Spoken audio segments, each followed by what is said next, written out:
How far, though, do you think that this Thunder team can go in the Western Conference? Where I think they can go is all the way. Whether they will or not, to me, depends on some of the things that Griff mentioned about late game execution and shot quality at the end of games. All the way as in a championship? Yes. Okay. I think that in the Western Conference, because of the way that they defend, the level of physicality that they play with, and the level Paul George is playing at, they are kind of, to me, the dark horse that can stand up to the Warriors in a Western Conference Finals matchup. Adams and Cousins matching up in the middle. Paul George, if Roberson comes back, Westbrook, they have defensively, I think, what you need to try and impact the Warriors.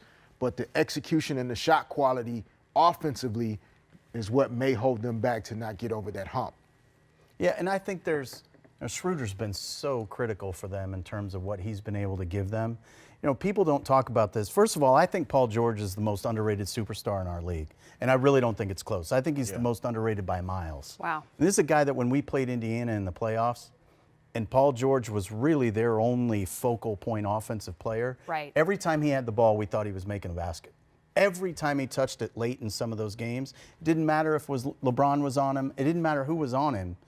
When he gets rolling, he can really score. He defends. He makes the right read the vast majority of the time. He's incredibly coachable. He's a good teammate. And we just don't talk about him all that much when we talk about the very best players in our league. And he's become incredibly prolific from a statistical standpoint as well. Right. I mean, tonight's game is absurd. 47 points on 26 shots. 9 of 11 from the line and a triple-double, and we just don't talk about it.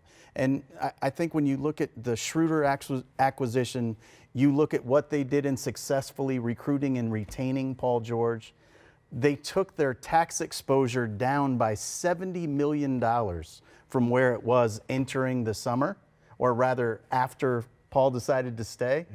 Sam Presti ought to get a lot of love as Executive of the Year, and the fact that that's not talked about very much, also kind of surprising.